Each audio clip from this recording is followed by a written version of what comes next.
These times are strange, it's quite surreal. It's never been like this.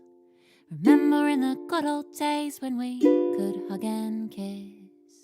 We'd pack the gyms and restaurants and move to public settings. We'd give high fives and drink at dives, hold hands and dance at weddings. Now the days are longer, yet the darker in a way.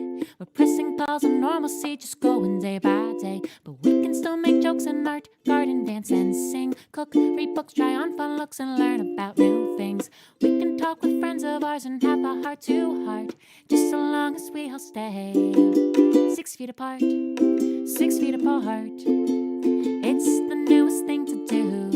Stay 6 feet apart, 6 feet apart. The distance between me and you, 6 feet apart, 6 feet apart. And when I say I'll keep you very close to my heart, it's purely metaphorical. These times are quite historical, so step aside, let's live our lives 6 feet apart.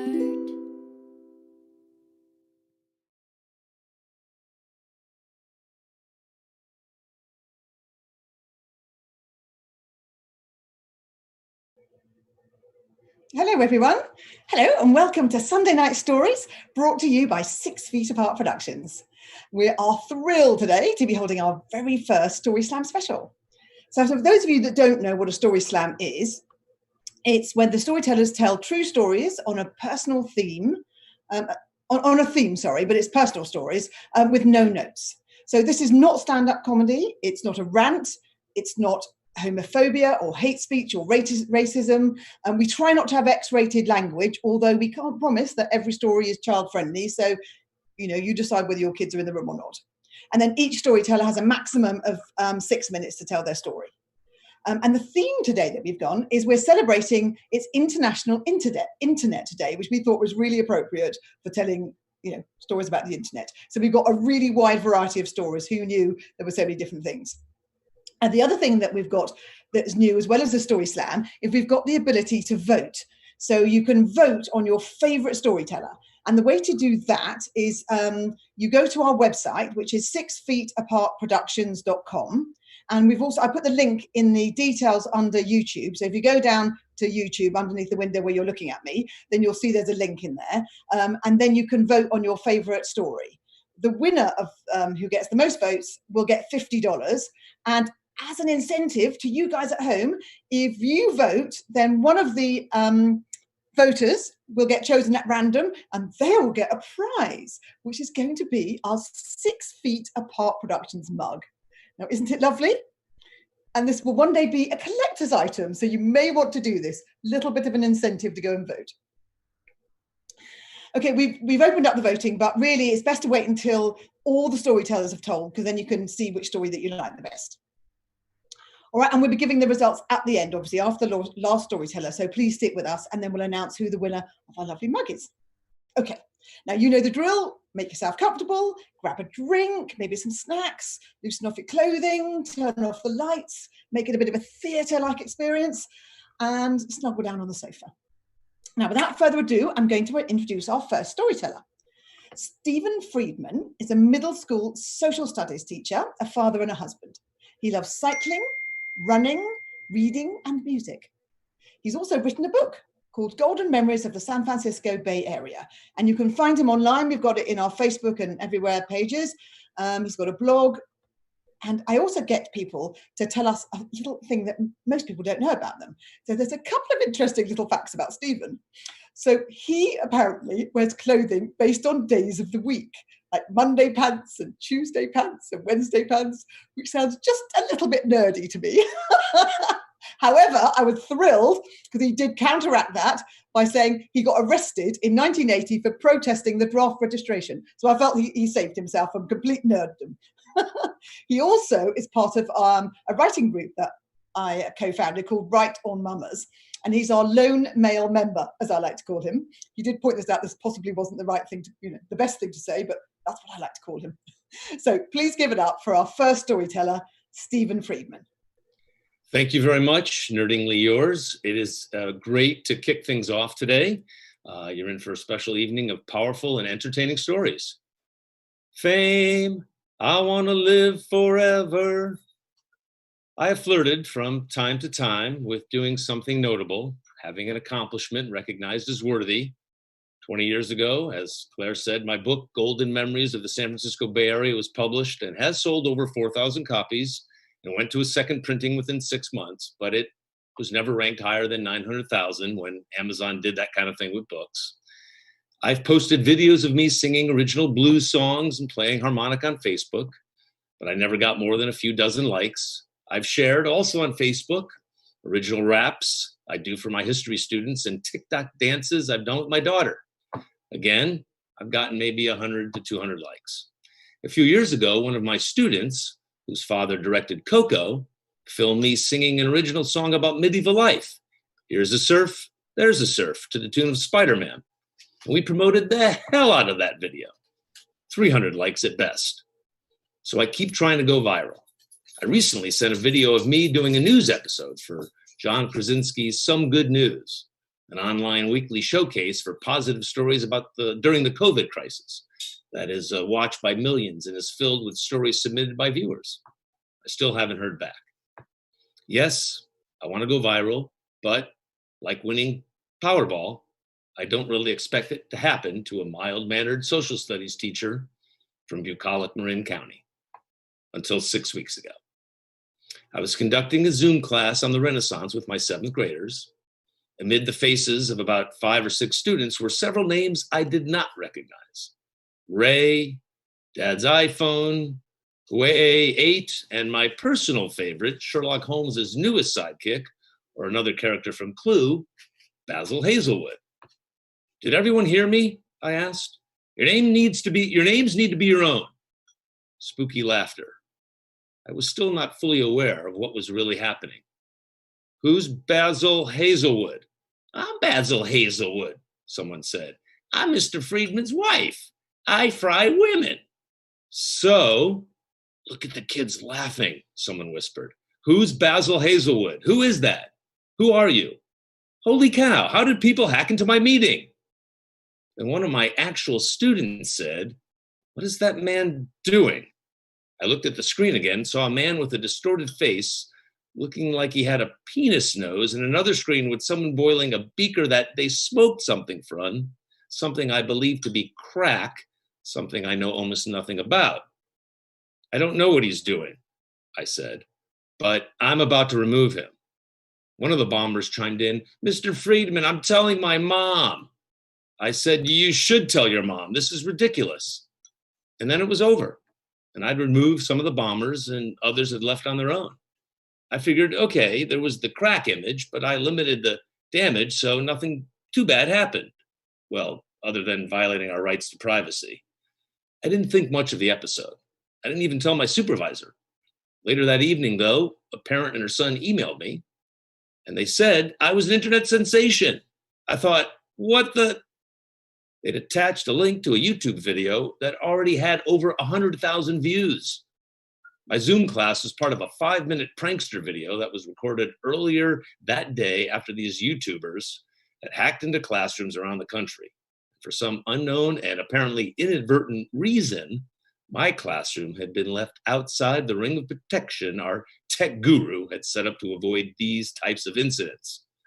So after posting my own rap and harmonica songs and TikTok dance videos to the internet, after writing a book and having essays published in several volumes, after raising 2 kids, mostly by myself after my first wife died, after cycling to the top of Vail Pass at 10,000 feet with a 7% grade, after having been mistaken for a well-known and controversial South African political scientist of the same name, I finally went viral after being Zoom bombed for cheap and sick humor. As of today, the video has 214,257 likes. No, wait, 258, 259. Thank you very much.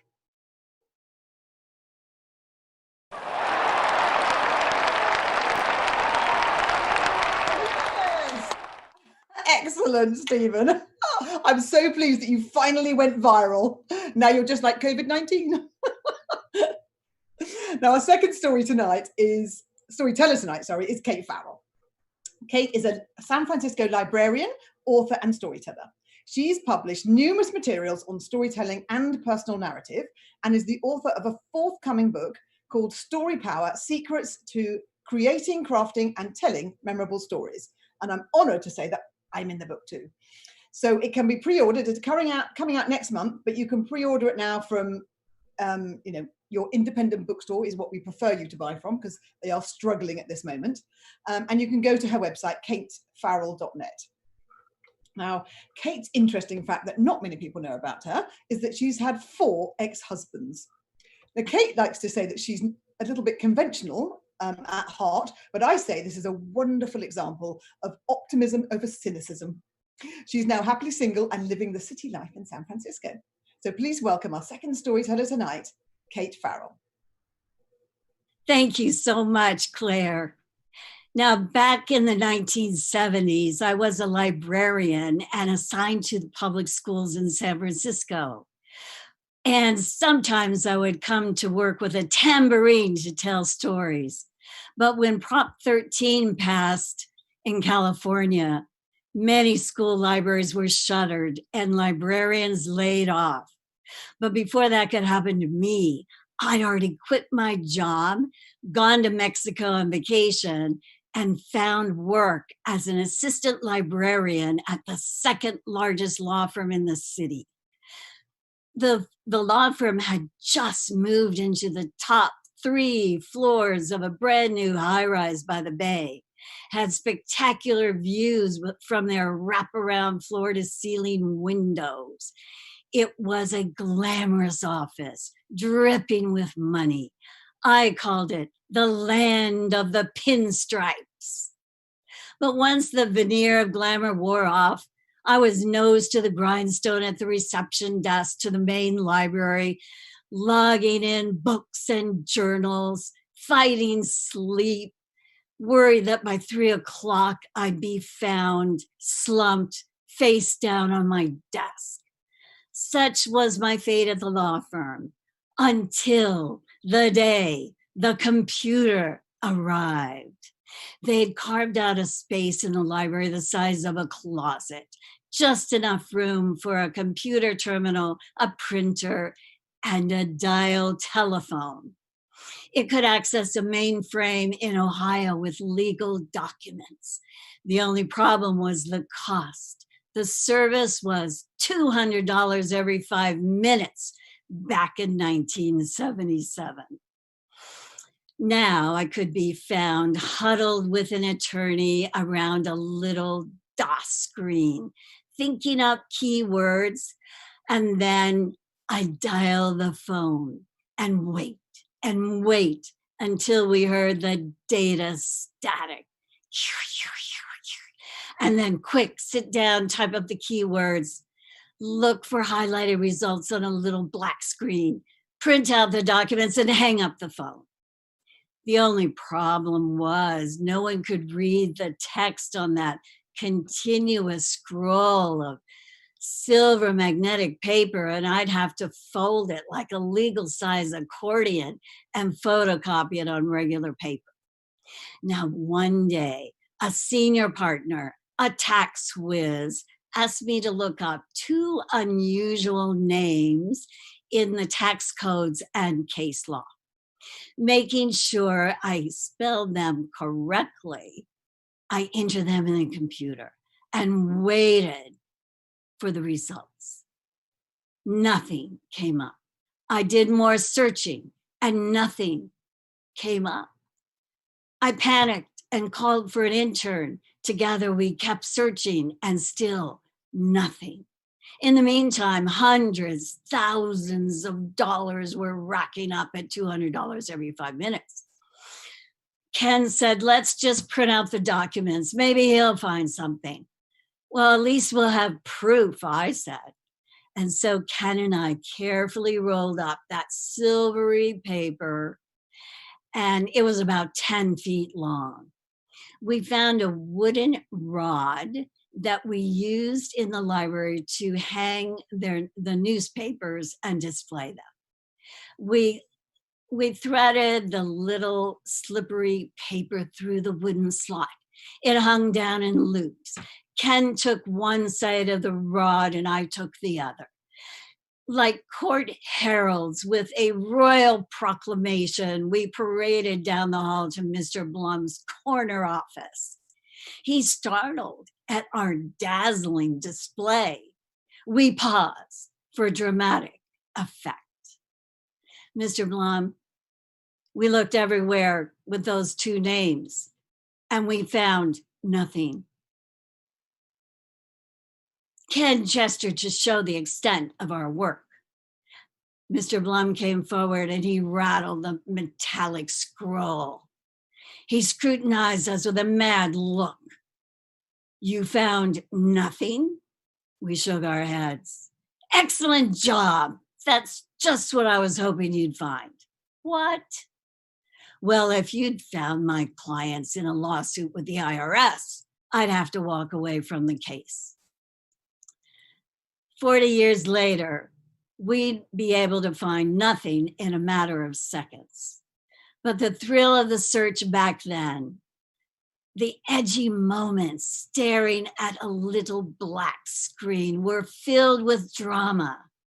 And unknowingly, our future.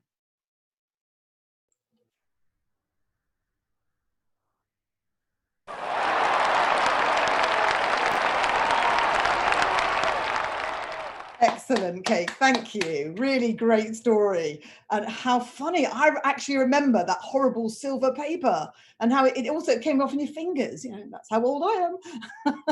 Anyway, so thank you. That's a great story.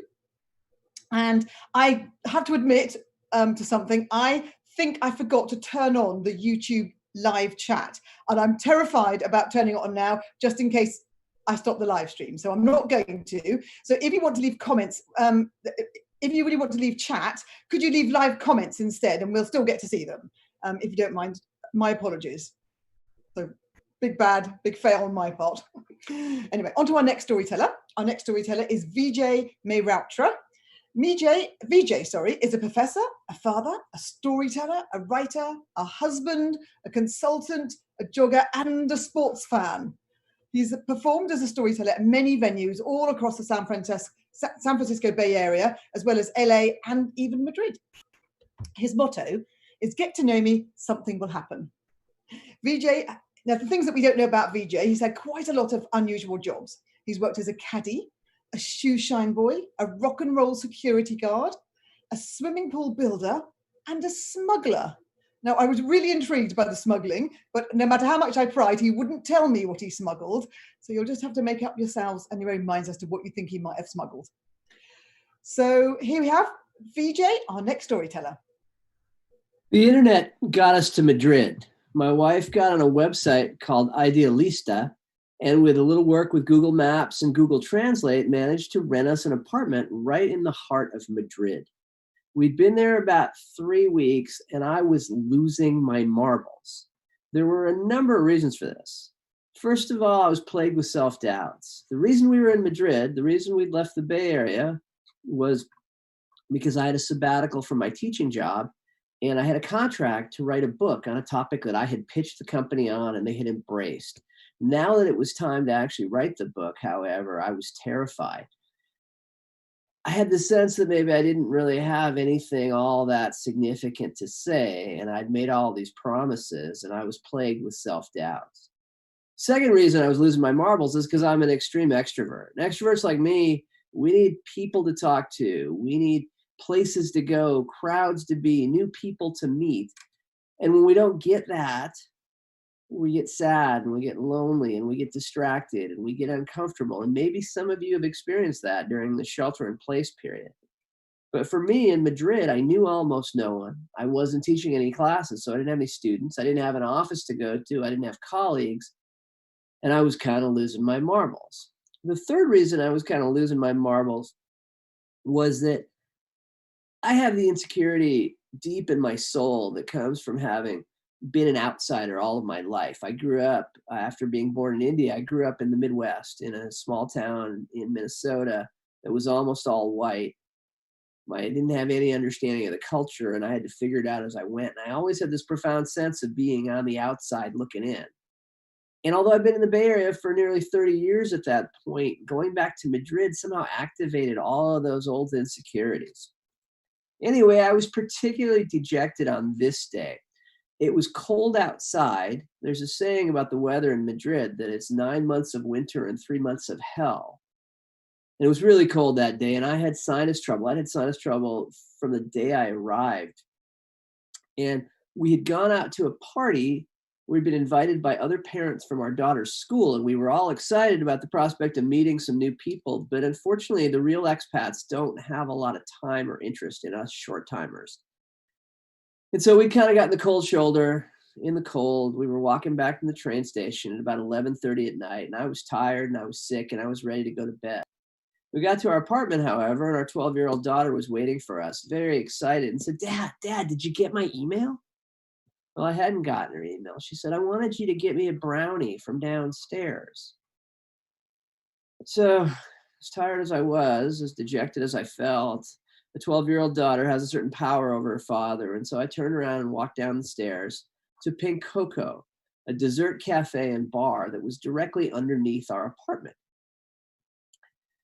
I was standing at the bar waiting to order a brownie for my daughter so I could go upstairs and go to bed when somebody tapped me on the shoulder. It was Lydia. Lydia was our landlady. She was this young, 35 or so year old Spanish woman who designed handbags and did textile art and was an entrepreneur and had fixed up this apartment that had belonged to her parents and been shut down. And we were her very first renters.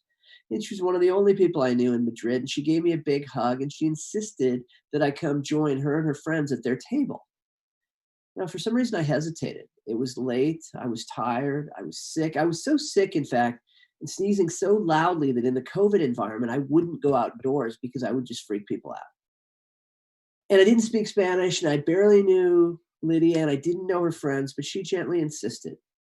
And she welcomed me to her table and introduced me to her friends. There was Diego, an art impresario who's from Argentina, had lived in India for 10 years and now was settled in Madrid and had an art gallery called Mondo Galleria up the street. And he smiled. And there was his wife, Marta, who was a gato, a native of Madrid, who also had a design studio and an art shop, also just around the corner. And she smiled. And there was Lear, a Bosnian Yemeni photographer and artist who lived in Marrakesh. And she smiled. And they were all interested in what we were doing there. What was I doing in the bar that night? How did I end up renting this apartment from Lydia? Why had we come to Spain? And they all had these wonderful, generous suggestions of restaurants we should go to, and neighborhoods that we should walk, and places that we had to visit before our time ran out and we had to come back to the States. And another glass of wine arrived for all of us. And that's when they asked me about Trump. We were still in the first 100 days of the Trump administration. And it was Michael Flynn, and it was Build the Wall, and it was the Muslim ban. And I had so much to say about Trump, and I sensed that they were listening and listening closely, and they asked excellent questions. And I realized I wasn't mad at Trump because Trump is what Trump always has been, a fraud and a hustler. I was mad at the 60 million Americans who had voted for Trump. Because getting this off my chest made me feel better. And rather than attack me, Lydia and her friends asked good questions, and we talked about globalization and Brexit and what would come next. We finished our wine, and then it was time for a smoke break. It turns out in Spain, you can't smoke in the bars and restaurants at all. So it's customary for the entire group to go outside to accommodate the smokers. And although I'm not a smoker, some of my new friends were. And we carried our conversation out with us, and we came back in and we had more wine. And Piero, the Italian who owned the bar, sent us snacks and came and introduced himself to me for the first time and welcomed me to the neighborhood. And now we were a bit drunk. And there were all kinds of smiles and pats and ideas and suggestions flying around the table. And Aaliyah was going to host us when we came to Marrakesh next month. And Lydia I was going to make arrangements for her to visit my cousin in India when she went on her next business trip. and Diego and Marta insisted that I must come to the opening night ceremony at Mondo Galleria for Aaliyah's new work. And suddenly we had closed down the bar and we were stumbling out in the cold night, hugging each other and laughing like we'd known each other all our lives. And we continued on 2 or 3 blocks through streets I didn't know, even though this was my new neighborhood, to Marta's store, where we had a nightcap and another round of promises and ideas and hopes and dreams of parties. And sometime after 4 a.m., I stumbled out the door after giving my new friends a big hug and stumbled all the way back to my house. I was exhausted when I left the store, but when I came home, I couldn't sleep. As an extrovert, I had somehow been activated and energized, and my sense of possibility had exploded. And hanging out with these creative and courageous people, taking way bigger risks than I ever had in my life. Suddenly the idea of writing a book on a topic of my choosing with a contract that I'd already gotten wasn't so scary at all. I couldn't sleep, so I plugged my phone in and instinctively I checked my email. There were 2 messages that caught my eye. The first was from my daughter, timestamped 1 a.m. Where's my brownie? The second was from a woman named Nana, a native of San Francisco who had lived in Madrid for many years. I had emailed her when I arrived and I hadn't heard from her, but now she'd responded. She apologized for being slow to respond and invited me to do a storytelling performance at her production, monthly production called La Chispa. La Chispa means the spark in Spanish. And I think of that night and those new friends as the spark that ignited my love affair with the city of Madrid.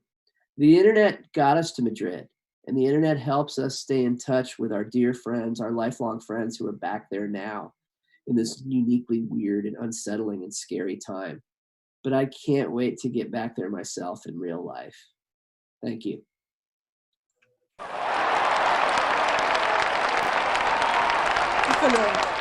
Thank you, Vijay. Thank you.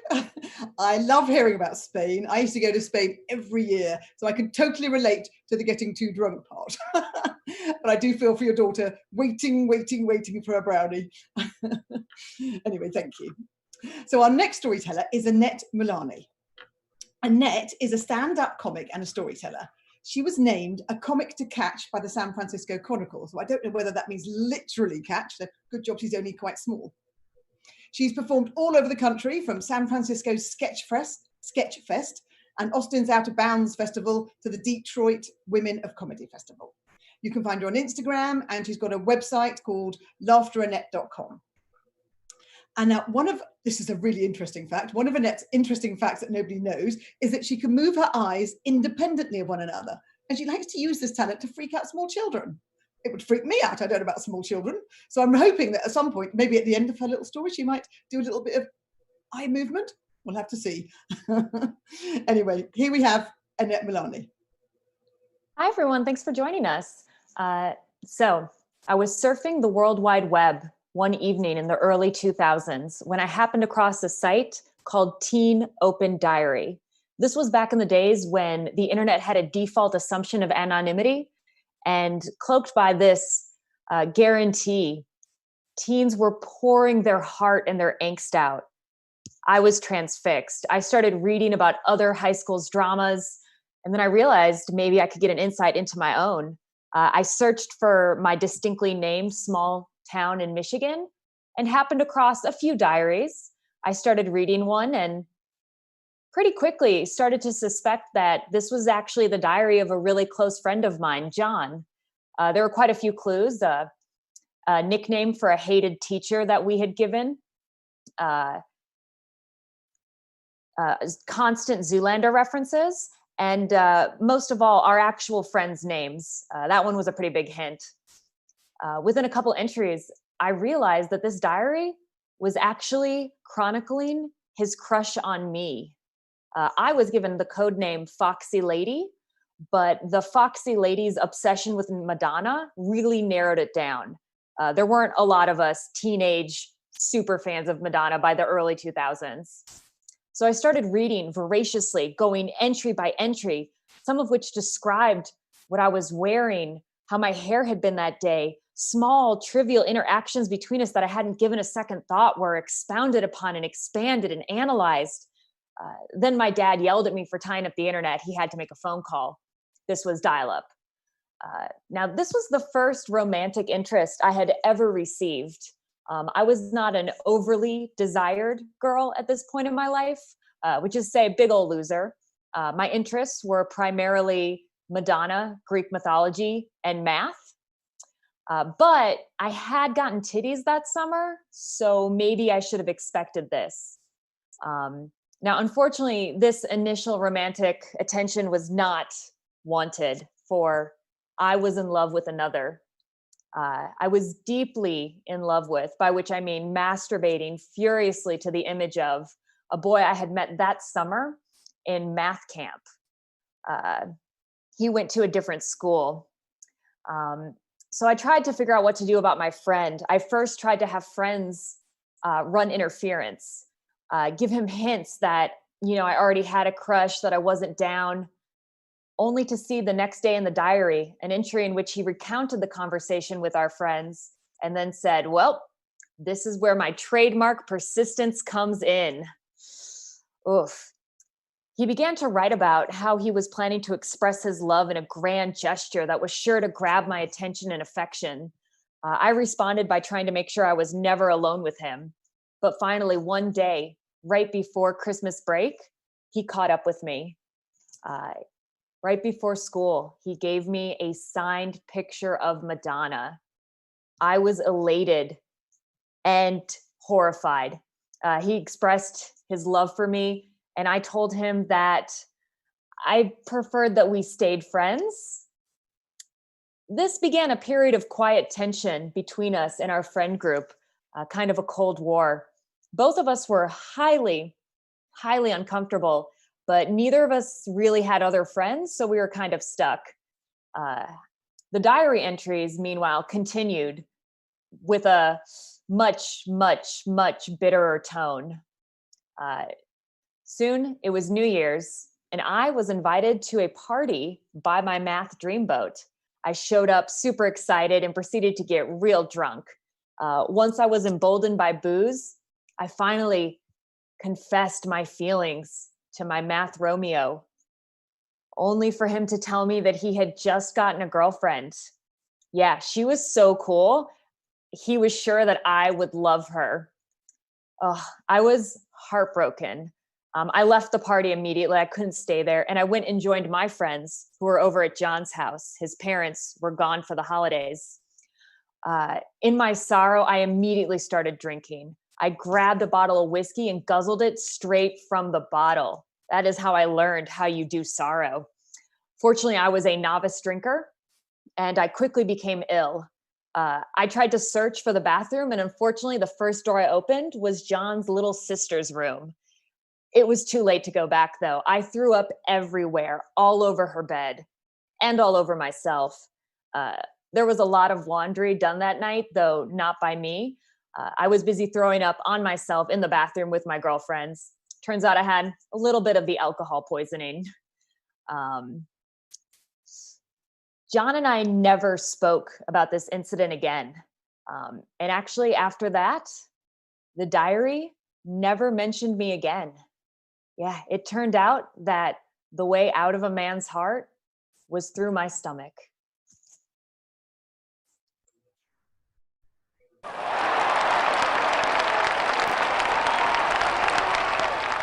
Thank you, Annette. That's very funny. Remind me never to write an online diary. Although I do have a little confession to make that immigration actually once made my actual written diary, and it was quite embarrassing. So that was US immigration many, many moons ago. Anyway, now our final storyteller tonight is Jon Lehre. Jon is a comedian, a storyteller, and a trivia host. He's performed at some of the really famous clubs in San Francisco, such as Punchline and Cobb's Comedy Club. He's competed at Grand Slams for the North and West Side Stories in Petaluma. And if we ever get after the pandemic, Jon is looking forward to returning to his comedy open mic and showcases and his weekly trivia shows. You can follow him on Facebook, and he's also got his own website, jonlehre.com. Now, Jon's got a very interesting fact I wheedled out of him. He's got a tattoo of Daffy Duck somewhere on his body. He also wouldn't tell me where. I don't know what's up with people not telling me stuff, but maybe he'll do something when he wins. Actually, I didn't see whether Annette did her wiggly eye, so maybe we'll have to come back to that one. Anyway, here we have Jon Lehre. Thank you, Claire, and hello, everyone. Thank you so much for joining us tonight. It's true, people don't often know about my tattoo. Here's some other things they don't know about me. I have been thrown into the back of a moving pickup truck. I have driven naked across the Golden Gate Bridge. I have taken over the San Francisco ferry as a pirate. I've also been to outer space, and once I even grew a second head after being exposed to radioactive gas. It's pretty easy to do all kinds of things when you're your own digital comic strip character on the internet. I also made and lost an amazing friend, and that comic strip changed my life. Back in the year 2000, I was living alone in a rat hole in Santa Rosa, California. I was separated from my wife and kids at the time, and I really had nothing going on in my life. I would wake up at 5 a.m., commute down to San Francisco, do my job, come back home, go to bed, and that was it. I was sheltering in place way before it was cool. But I was pretty depressed, as you might have expected. It was a pretty dark time for me. Fortunately, I began to commute with a guy named John Faith. Now, John and I were completely different. I'm just kind of your geeky, nerdy kind of a guy, but John was this oversized presence with a personality to match, with bright red hair and a big red beard, and he could mimic a Wookiee growl so well that he often convinced people that he was the one who recorded it for Star Wars. He was fantastic. And we would make each other laugh to and from San Francisco, just the two of us in his pickup truck. And slowly I began to jot down all those weird ideas that we were throwing back and forth. And I made little caricatures of us and put them in little comic strips. With John's support, I actually made a comic strip every day and put it out on the web called The Commute. It was just him and me driving around being goofy. We started this in February of 2001. And there were some other characters. My mom showed up, there was our DJ, but for the most part, it was just us. And most of the best things that we did came out of real life. For instance, John famously hated his job. One time I asked him what he was going to bring to the potluck on Friday for his work. Without batting an eye, he said, tequila shots. That made it into the comic strip, along with so many other things. And we started putting them out to our friends, and we got a website. It got its own little cult following. Nothing like over 200,000 views on YouTube, but we had a few people who really loved us. And more importantly, it gave me something to do at night. It gave me a purpose. I started to look forward to each day. I started to enjoy everything that was coming up. But instead of looking at the darkness everywhere, I actually began actively looking for the humor in everything. That comic strip literally drew me out of my depression. Well, it really didn't go on for that long. For the actual commute, that is. Fairly soon, we ended up getting laid off from our jobs, and we ended up kind of drifting apart. But by 2002, my life was back on track. I'd actually moved back in with my wife and kids, and I had a new job. It was really going well. But when your life goes that well, sometimes you don't have time for little vanity projects. And I finally decided to put the commute to rest in October of 2002. And I tried to reach out to John to tell him that I was doing that I wasn't going to be around anymore, but I never got through. And then it turns out that he'd been going through some tough time. In December of that year, he was diagnosed with melanoma.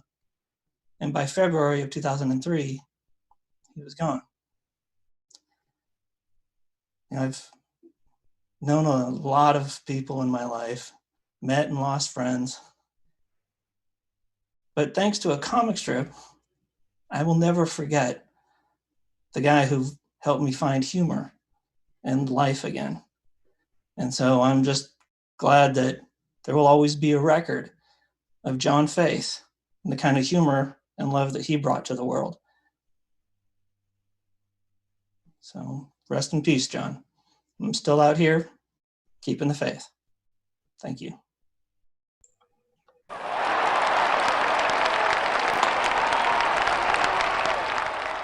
Jon, thank you. It's a very heartfelt story. I'm so sorry about your friend Jon, but I'm so pleased that you're back with your wife. I like a happy ending. So that's the last of our 5 stories for tonight. What we'd like you to do now is you're going to go and vote. So you've got 5 minutes and go across to 6feetapartproductions.com and there's a great big vote button. So click that and then you can go and vote. And then remember, any voters are going to get our lovely mug. Who wouldn't want this, hey? Who wouldn't want our 6 feet apart mug? It's lovely. So go and vote and then you might win. So just choose your favorite storyteller. Okay, so while we're waiting for you to vote, I'm just going to go through a couple of things about next week. We're going to go in a slightly different direction next week. Instead of doing personal stories, we're going to do traditional storytelling. We're having a traditional storytelling special. So what that means is they won't be true personal stories. They're going to be, folk tales or, various different mystical stories. And we've got 3 of the very best people. I mean, these people go on the main stages of storytelling festivals, so they're amazing. So we're going to have Cassie Cushing, who tells myths and folk tales for all ages. And she actually also owns Kaleidoscope Coffee in Richmond, in just over the bridge from San Francisco. I've actually performed at her lovely coffee shop. It's really nice. And she's really a huge supporter of writers and storytellers. Kirk Waller is also another going to be a storyteller. He's appeared at the National Storytelling Festival in Tennessee, which is like the biggest festival. He's the director of storytelling at Stage Bridge in Oakland and on the advisory board of Tell It on Tuesday for the Marsh in Berkeley. So he's amazing and I've seen him. He's fabulous. So really don't miss him. And our last storyteller will be Tim Arenita, sorry, terrible with names. And he's told stories all over the country, from Washington, DC, and then all over the world, even to Chennai in India. Tim believes that traditional tales are too much fun just to be limited to kids, so he seeks out adult audiences as well. So those 3 storytellers are going to tell a slightly longer story, sort of about 15 minutes each. So I would thoroughly recommend you attending and watching that one, because I just found I'd never listened to stories before, and it was just like going back to childhood. It was wonderful, and they're really, really good at telling stories. Then the week after that, we're going to have an Authors Tell Stories show. So we're going to have, various different authors who've had their books launched into the pandemic, and of course got nowhere to launch them into. So we thought we'd do a little bit of a launch show for that, and we're going to give away free books. So we'll have more on that coming up. So we've probably got 2 more minutes for you to vote. So while we're waiting, I might tell you a quick funny story.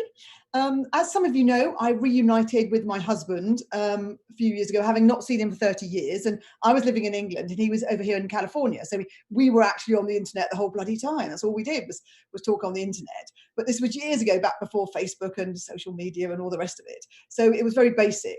So we were doing instant messaging, and we would do instant messaging for like 4 or 5 hours a night until my fingers were worn down to stubs.